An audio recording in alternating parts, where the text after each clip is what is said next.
Okay. I know there were some questions, but I don't think there was time for questions on this panel. So we'll pass those along to the panelists, and I'm going to go to this, USDOT, as requested. Okay.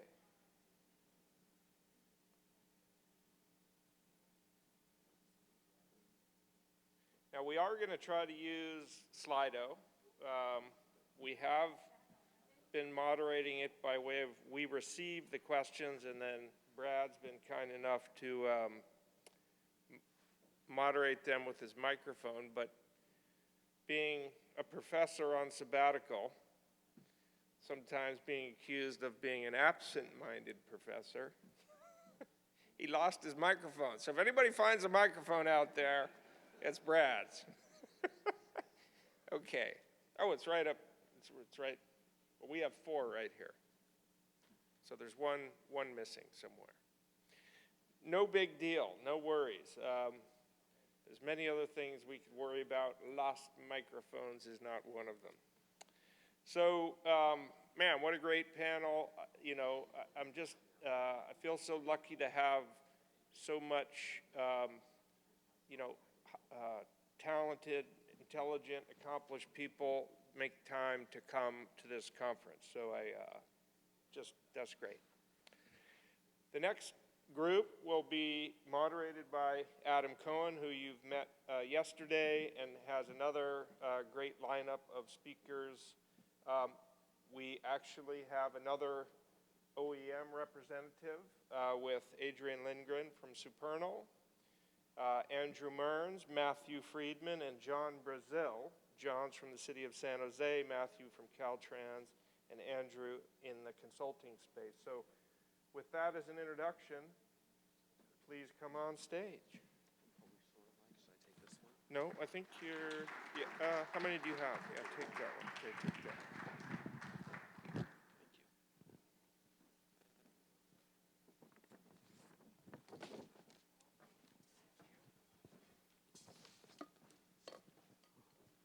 Well, Josh, thanks for making my job easy. You already introduced everybody. So today we're going to talk about kind of vertiports and kind of the infrastructure, which is kind of a real key kind of enabler for advanced air mobility. During kind of our kind of preparations, we kind of decided that we were going to limit kind of visuals because we wanted to kind of maximize our time in terms of discussion. So because Josh already did introductions, I'm going to go ahead and skip that so we can maximize our time together up here. What do kind of local and regional and state governments need to think about when it comes to vertiport and other types of infrastructure siting?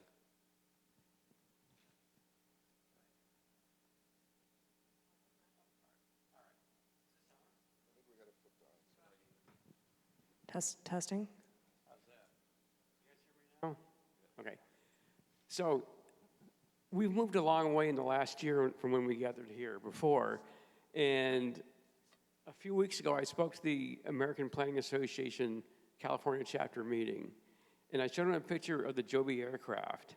And I said, hey, folks, I've seen this thing. I've seen it fly. They're now getting certified by the FAA, and they're going to land in your community.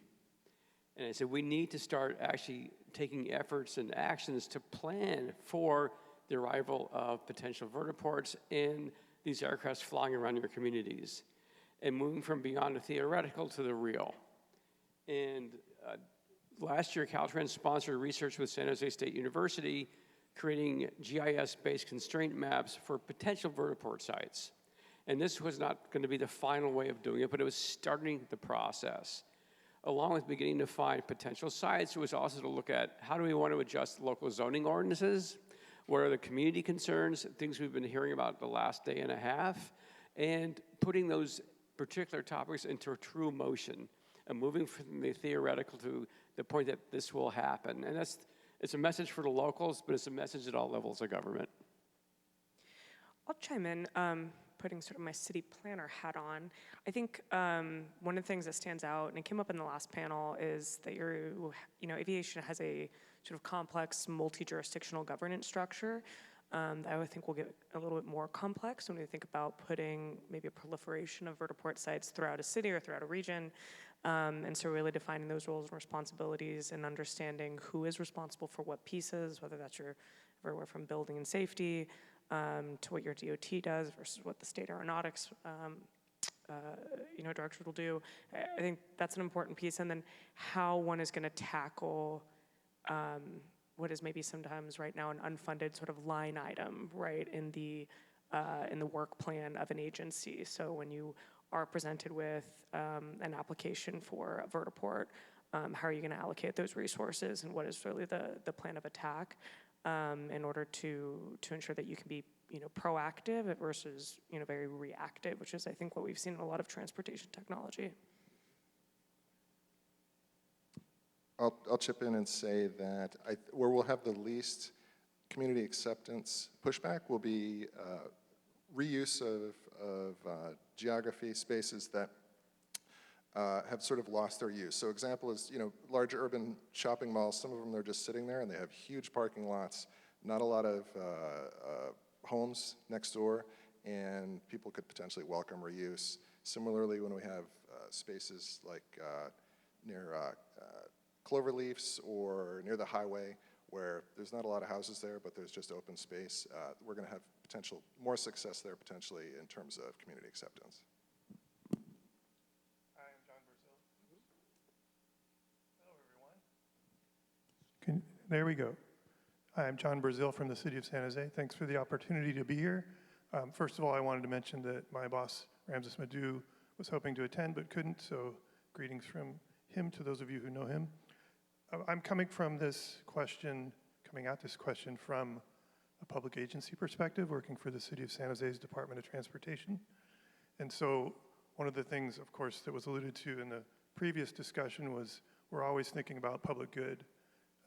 We don't oppose other goals, job employment, profitability, those are important. Safety is critical as one of the public good goals, but we think it's important that kind of we shine a light on that and make sure that who we're partnering with is really actually walking the walk, walking the talk on that. And a lot of that focuses on equity. And in the transportation field, we're talking about equity in terms of traditionally underserved communities or communities that have experienced racism or other isms, and how can we make sure that they're also being served. So that's one perspective. I think another one, getting more specific, is right now we're working with AT Corp, Greg Carr, and Rex Alexander at 5 Alpha on a NASA SBIR contract to get the word out to the public on what the heck is this thing, AAM. The public doesn't know or understand. And a lot of this was alluded to again in the previous discussion at the lunch break, but I think it's really important as a first step. We finished the phase 1 of that contract, and that was the goal of that was to first educate policymakers, the local city electeds and their administration, even they aren't clear on what AAM is, why we think it could be beneficial. And so the second phase will try and get the word out to the public at a very basic level, because if you don't fill that void, then fear comes in and opposition comes in. So, Andy, you kind of brought up a really interesting point here, public perception. So what role will public perception have in establishing kind of new infrastructure? This is, I think for the entire panel. Yeah, no, that's super important. I heard some great conversation about it in the last panel. The feeling right now is that things with rotors are loud and annoying. You can look at Santa Monica Airport, you can look at East Hampton.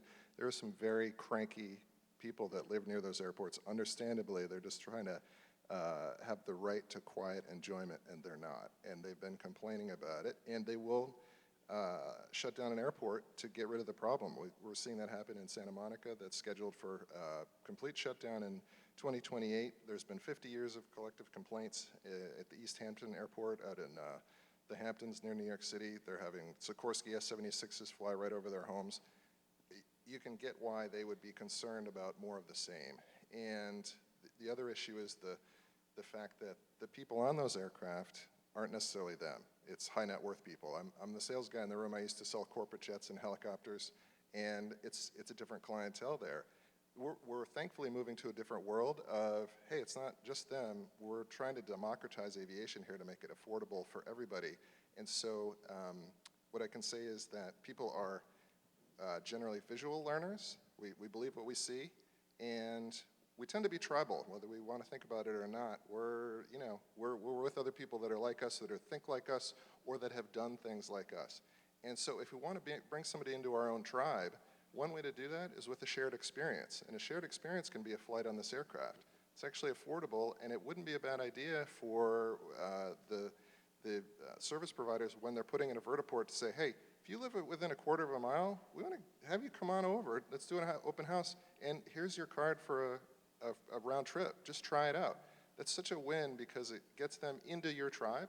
Now they feel like, oh yeah, no, I'm one of the gang. It's not us or them. We're all on the same thing. And what else are they going to do? They're going to brag to all their friends. And they're going to post it on social media. They're going to say, this is cool, you need to try this. Then they're part of you, you're part of them. Everybody's in the same gang. And because we're visual learners, they saw it, they get it, they understand it. They're more likely to become a customer. And as a salesperson, I tell everybody, I'm the worst salesperson in the world. The best salesperson in the world is a happy customer. So if you can bring them in, let them try it, make them a customer, make them happy, now you can solve a lot of community acceptance issues. Yeah, I'll build on that. I think some really good points made there, and I think especially maybe thinking about that sales orientation, I think frequently we think about public perception as like, how do we get the public to tolerate a new technology or to tolerate advanced air mobility or this new type of aircraft? And in reality, public process is going to be, influential or detrimental to whether or not you can have the infrastructure there to begin with. But I think more importantly, where you have a technology that has to take off and land in a physical location, and you need to induce a mode shift, and you need to attract customers and end users in this instance. I think you really have to think about public perception as site-specific, and I think you brought up a few really good ones, engagement activities, whether that's through simulation. We've done, full-scale demonstrations in some countries. So whether that's virtual experiences, real-life experiences, or sort of simulation, I think thinking about site-specific opportunities to engage folks, not just to help educate them on, what are the mitigated impacts of the new technology, but also what does it offer them, and how can they become one of your customers, I think is a really critical component of thinking about where and how and why you're going to site your infrastructure. I think a big piece of perception is understanding where it's likely to happen first. It'll probably happen at airports because the airports are already used to flying airplanes. And the first real big application is going to be medical. And that's a good start. And I think the way you win people's hearts or achieve their perception is kids and grandmas. So the first time you take a baby from a rural GA airport and get them to a medical center and save a life, you've won people's hearts.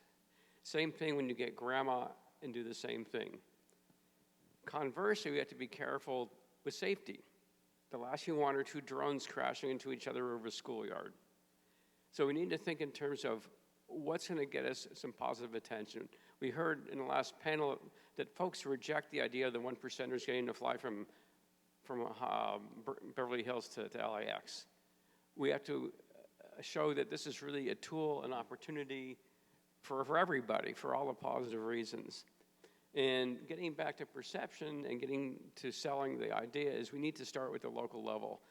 The local community organizations, talking with them, as one person said this morning, not at them, but joining a partnership and getting them to say, hey, this would be great for our community. It would be a partnership. It would be an opportunity for growth and service. And we look particularly at the underserved neighborhoods, and we also look at those communities that are more rural that just don't have the current access that other places in the urban areas do. And finally, I'd say we need to convince folks we will do no harm.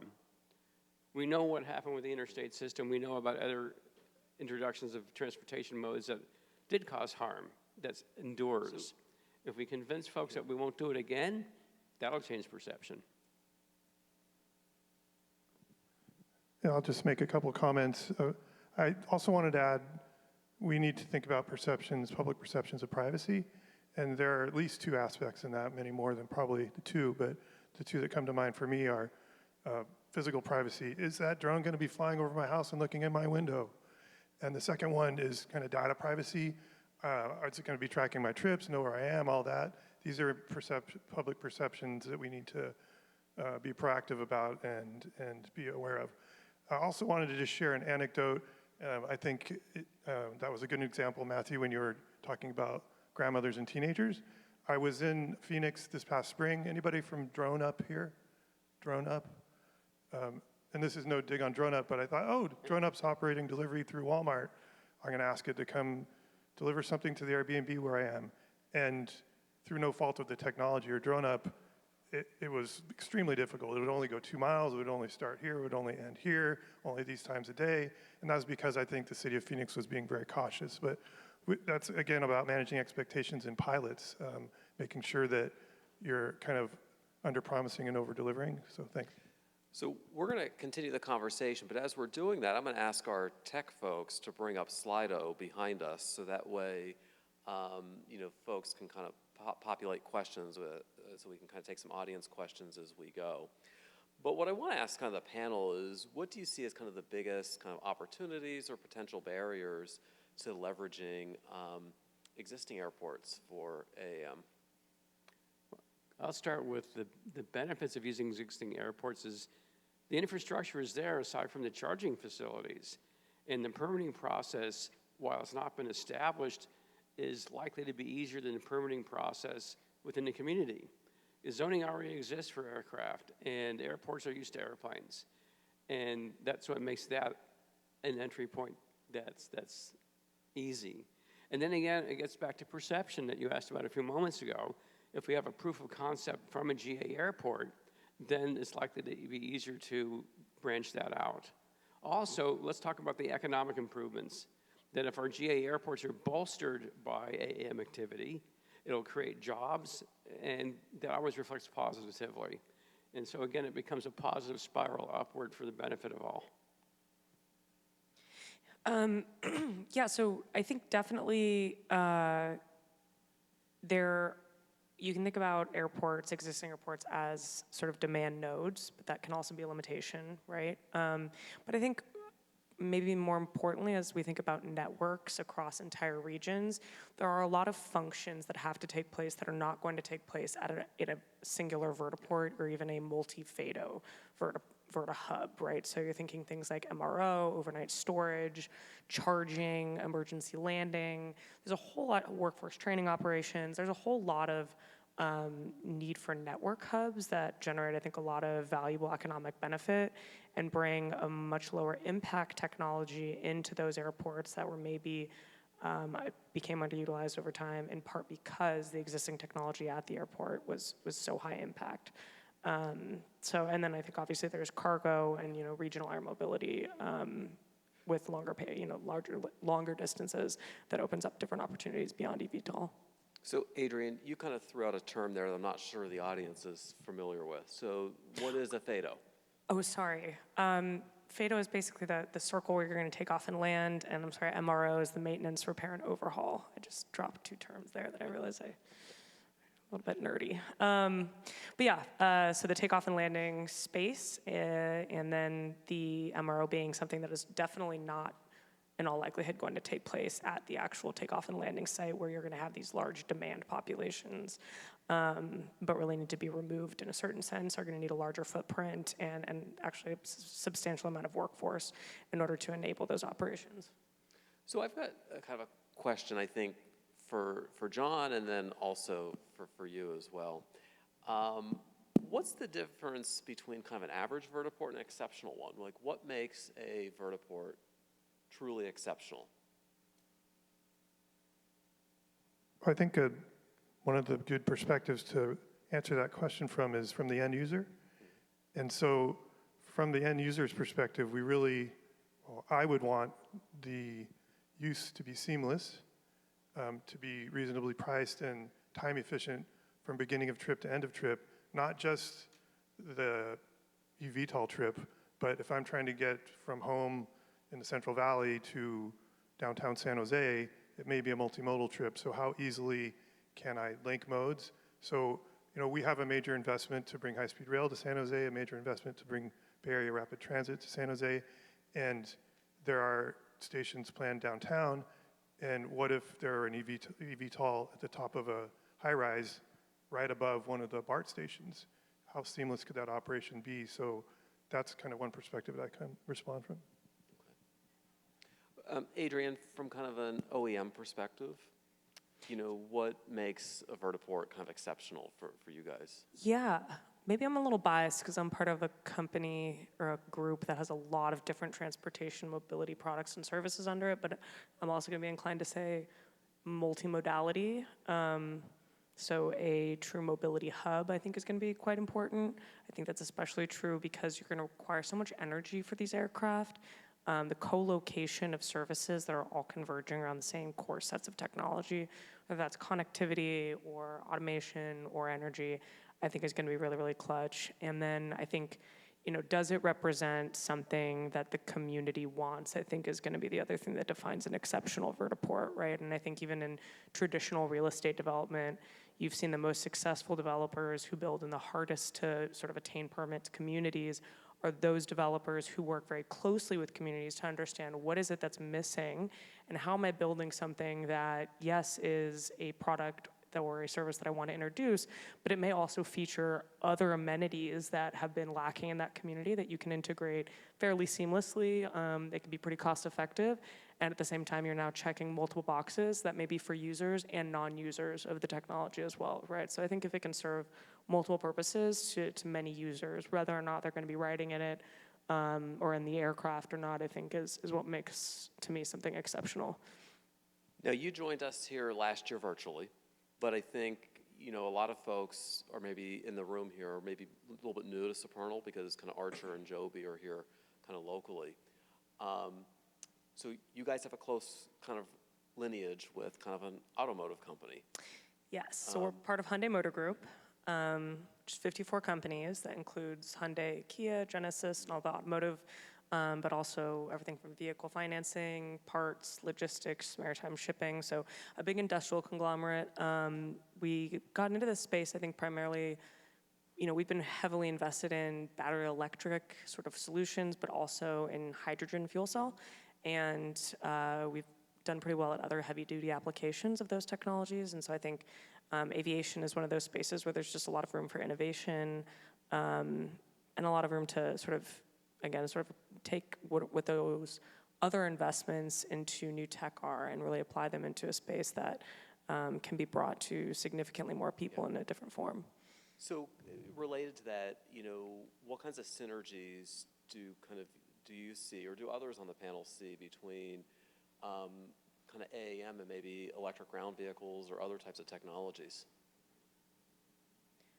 I'll just say to start, I think there's a lot of synergy, but I think in some sense, most importantly, there's a lot of process to be thought of. So I used to do a lot of zero emissions fleet conversion for like large metropolitan agencies, et cetera. And, I think utility coordination, for example, was not something that was done super effectively back in the day, and I think is something we need to think about very closely as all of these different sort of vehicle verticals transition to a new form of energy simultaneously, how we make sure we plan for not just what vehicles are coming online tomorrow or next year, but what's coming online 3 to 4 years out, I think will become a critical differentiator. And I think we can all share a lot of the same off-grid sort of power solutions like hydrogen fuel cell chargers that sort of unify these different vehicles.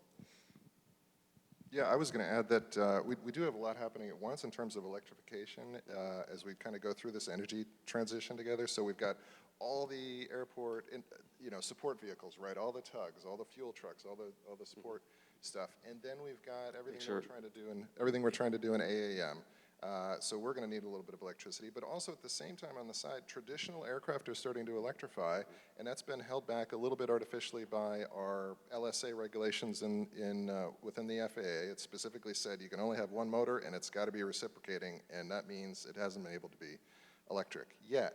The FAA has proposed changing that, so in a year or a year and a half or two, We're going to be able to have LSA aircraft that are potentially relatively inexpensive, that could be great trainers, that will be fully electric, that could have, potentially a single electric motor or even more than one without a weight limit. That means among those three things happening, we might potentially need a lot of electricity, and so it would behoove us to keep working on getting chargers in there for those three things, and also for just standard cars, for our passengers' cars and our own cars. We're going to need a lot of electricity at the airports. There's another element of synergy, and that's in city planning. And so often we've had development, let's say a new rail station or a new stadium, whatever it happens to be, it's an opportunity to improve that particular area. So if there's an area that's in need of improvement, you put the transportation facility there, you get a double win. And so we look at where we place, but also what can we do to make a location better. So, after you, John. Thanks so much. So I just want to bring a little bit of thinking from traditional kind of land-based transportation, and you can ask whether it's applicable as well to this area. But in land-based transportation, we're often talking about space efficiency. If everybody drives their own car, we need 100 parking spaces, but if we carpool, we only need 50, right? Similarly, space on the road. We also talk about energy consumption, right? How much energy is being consumed. And traditional TNCs, or transportation network companies, Uber and Lyft, it's been shown that they're not actually reducing the number of trips on the road or amount of congestion. And whatever you think of pickup and drop off, they sometimes require more space or less. So how does that translate into this field, AAM? There are some compelling arguments that I think still need to be proven that they may be more energy efficient. Clearly, they take less ground space. So these are questions that we should be asking. So let's kind of go to kind of an audience question here. And I think this one is a really interesting one, kind of at the top of the list here. I think there's a perception among the public that, if you fly in AAM, you will go through kind of TSA security. Now, obviously, that is one potential operational model. It's not necessarily the only one. And I know I'm probably going to put you on the spot here, Adrienne, but maybe you can kind of talk a little bit about kind of what Supernal's thinking in terms of implementation, and including kind of security.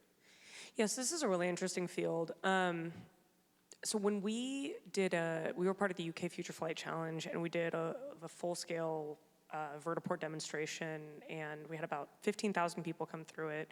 And I found it interesting. We thought that the security process that we had stood up, which looked a little bit more like a traditional security process, you went through a scanner, there was a bag drop. We thought that would be appealing to people because it would make them feel safe. And it was actually probably the biggest point of feedback that we got, which was like, I don't want to feel like I'm going through TSA security. So how do you, and it was like just an interesting piece of feedback in terms of how do you innovate. So I think the question being, how do you make people feel safe? They still want to feel as safe as they are, I think, when they're moving through an airport. But at the same time, they also don't necessarily want the cumbersome elements of what they associate with traditional airport security. I think there's a lot of innovation in technology that can be introduced. And some of it, I think, can actually be borrowed or was put in development in part because of COVID, right? Yeah. We had a lot of sort of touchless biometrics. So I think there's a lot of innovative technology that can basically ensure identity verification, can do sort of scanning you without really knowing that it's happening, right? But well, and part of it probably depends on trip type. So like if you're here in Monterey and you're going on an international trip out at SFO, going through security at SFO can be a pain point. And so it might be attractive for people that, are going on AAM to go through a TSA type security here, connect on the air side at SFO, and to kind of eliminate that pain point. But if you're just going from here to, say, a Tascadero, then maybe it's not needed, or maybe it's not a convenient And it will be like dependent on the network, right? So like if you're trying to get to, so what we would call your Part 121, right, sort of category commercial aircraft. air carriers. So your commercial aircraft at SFO, you all need to, and you want to clear security beforehand, right? To your point, you all need to sort of clear it at a certain centralized point, whether that's at the airport or you decide you're going to feed everyone into one particular vertiport as a stopover to get to SFO, so you're clearing security beforehand. So yeah, I think it's a great point, depending on the configuration of the network, and I think we have to think really carefully about that. Your security requirements could look vastly different. So is anybody kind of looking at kind of a mixed security operation where maybe for some flights there might be TSA to offer that expedited transfer on the air side at an airport, and maybe in other cases it's a different security setup?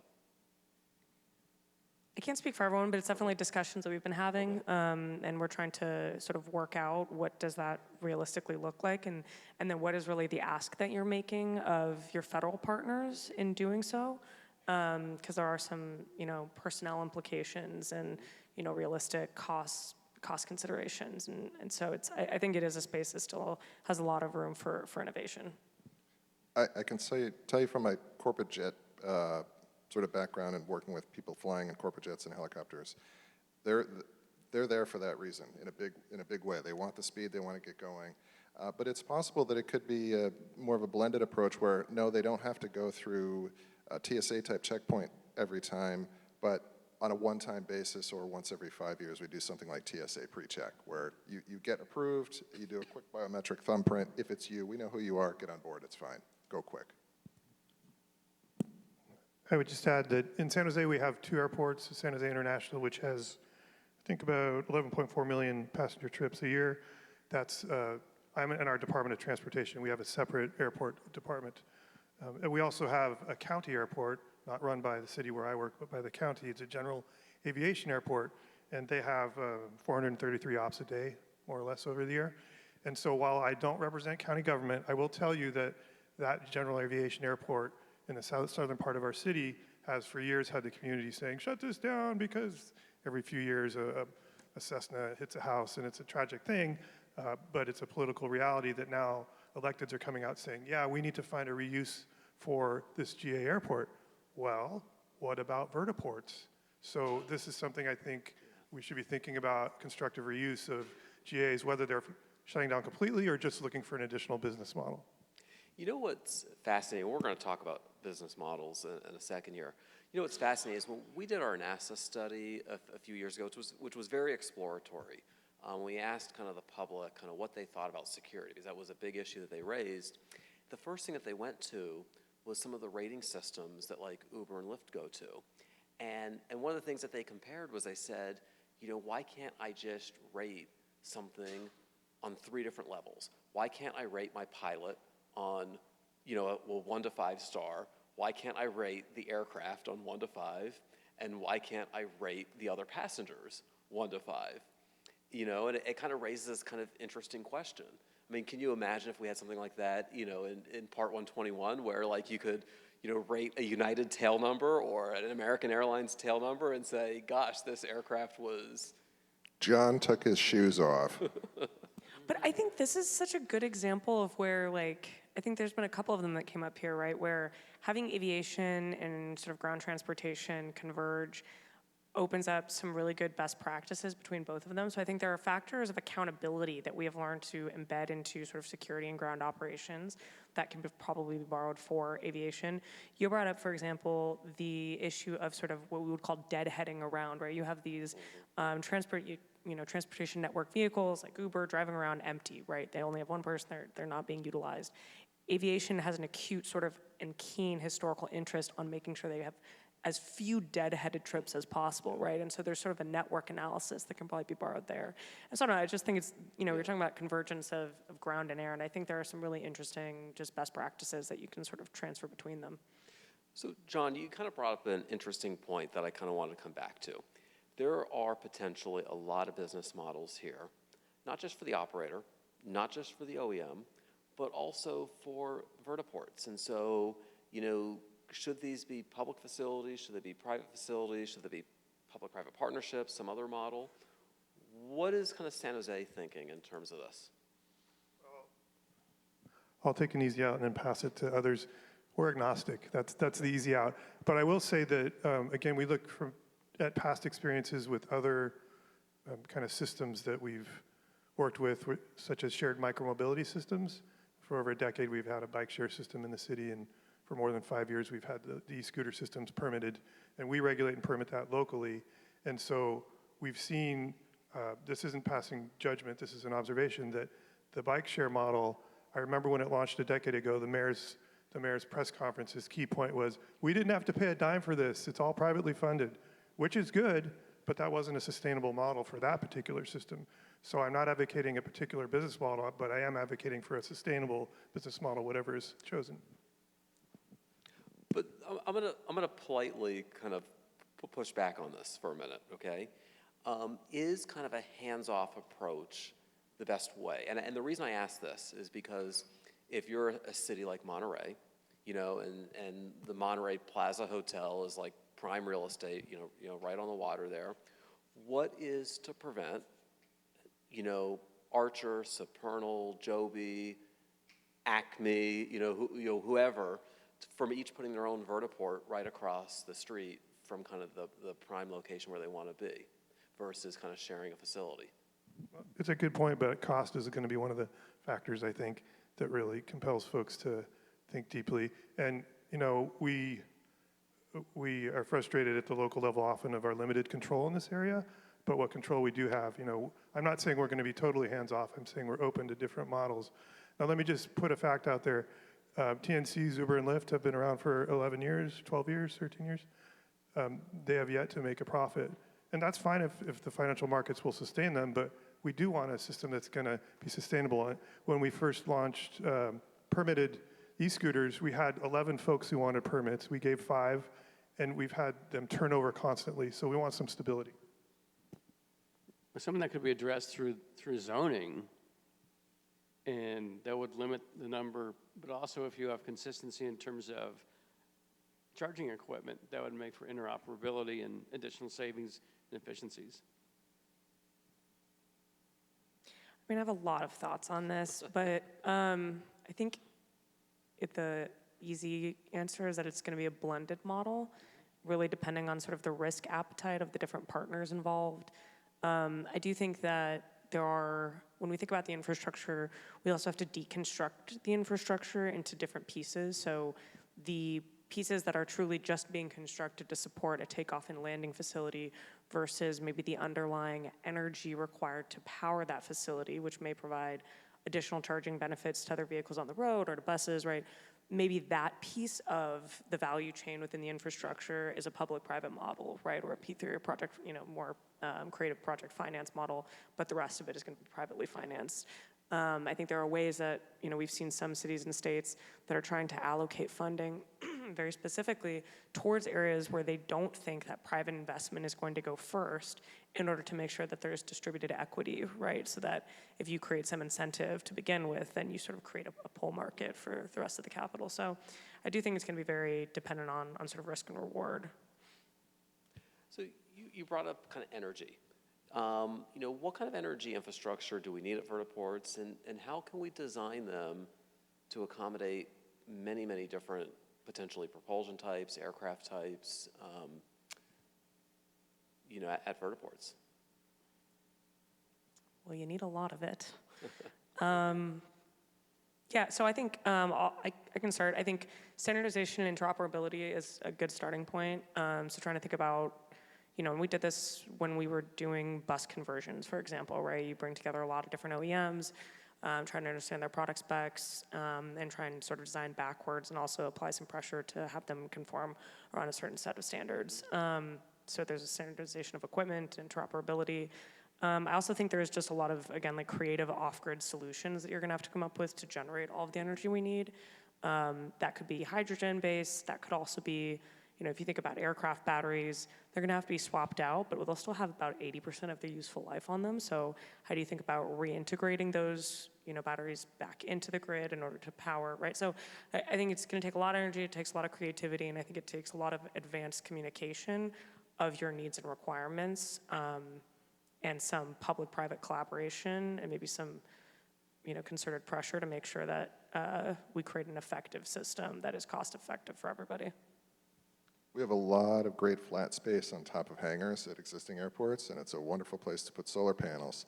But we have to start that process and the process of installing the chargers sooner rather than later, because infrastructure has a 20 to 40 year lifespan.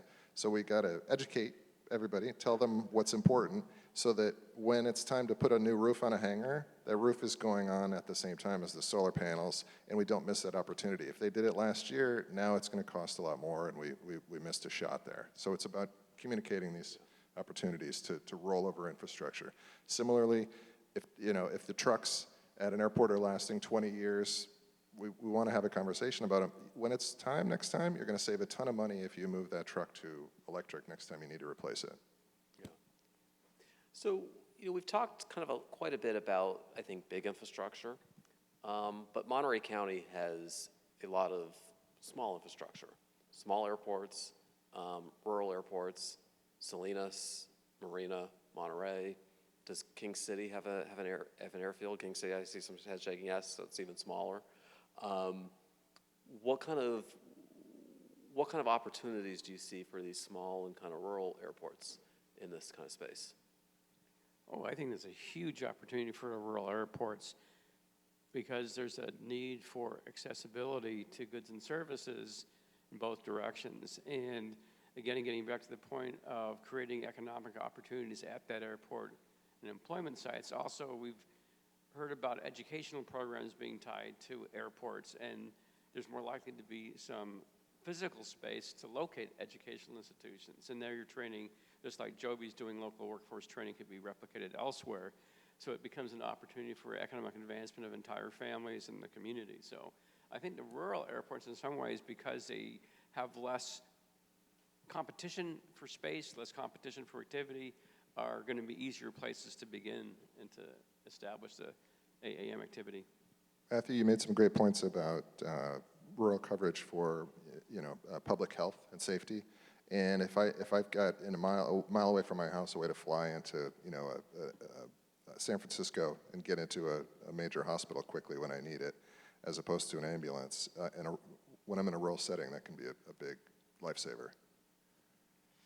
Kids and grandmas. Kids and grandmas. I also think it can be tough, right? Because, I think rural does have a different definition depending on where you are in the country, for sure, and how far you are from an urban core, and what qualifies you as rural versus suburban. All of that, not with, sort of aside, there, I think, have been a number of instances, including reduction in essential air service, right, where there wasn't a cost-effective way to build additional infrastructure to a limited number of people. But does that mean that that limited number of people should not have access to the infrastructure? The answer is probably no, right? Like, they should have access. And so I think if we can think about how you use those types of facilities as ways to increase connectivity for what is maybe a more limited number of people, but you have a lower cost per mile in terms of the amount of infrastructure required to connect one community to another, I think that becomes also a very beneficial component. You made me think of another point that I'm not an expert on this, and some people may disagree, but I think we need to think about whether it's public use or private use and where funding comes from, what the definition results are for funding opportunities.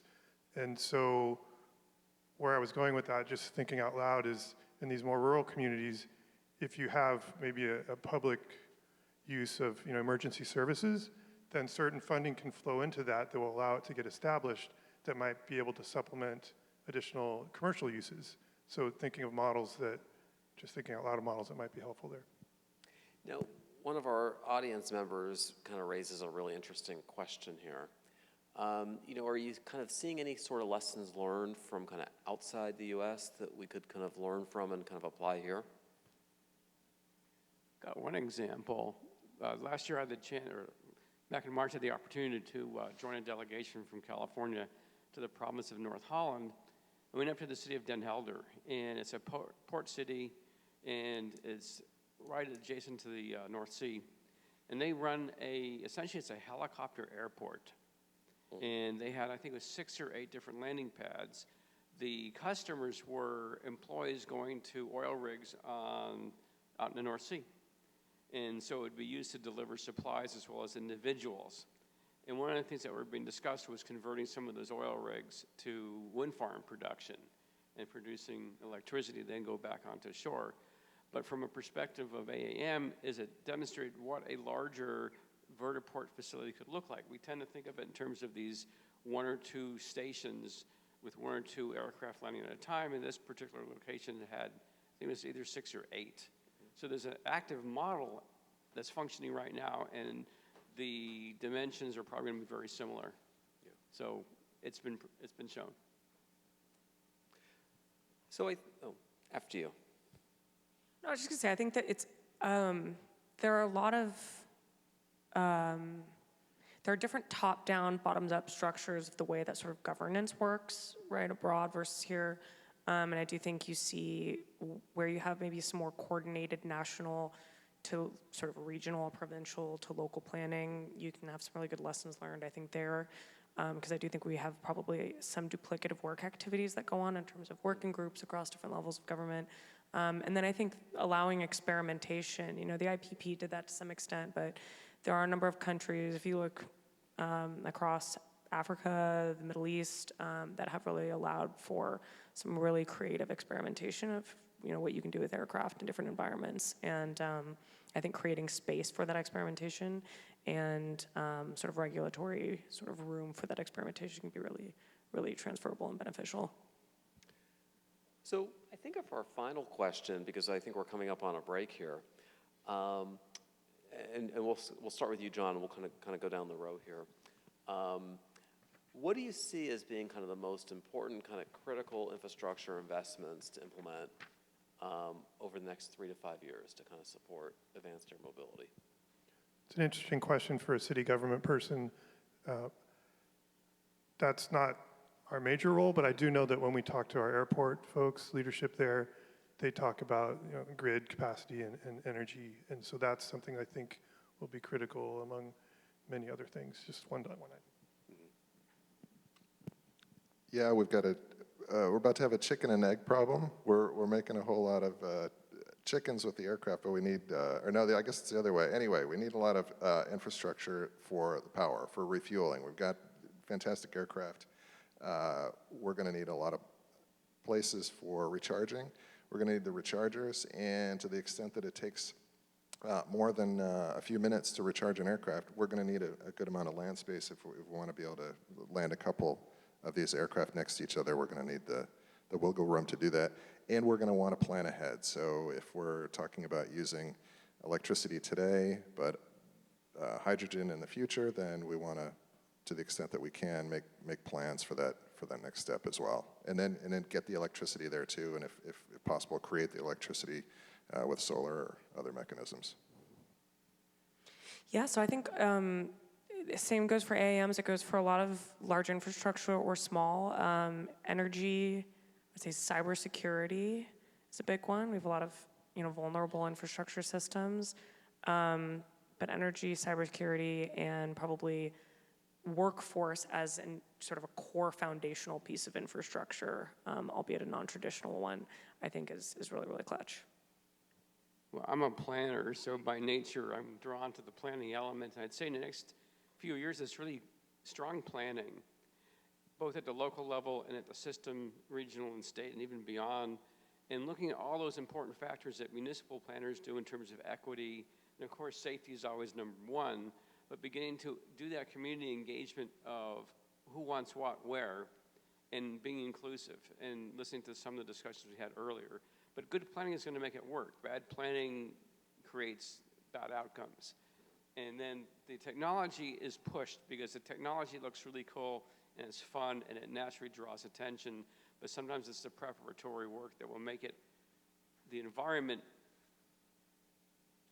available to make those cool tools work. Terrific. Well, I think this has been a really great conversation. Yeah, I'd like to thank Josh and kind of Moderator Dart for kind of the invitation for all of us to speak. Thank kind of our panel for a really great conversation. Thank you. Thanks, Adam. Thanks, Sharon and Josh.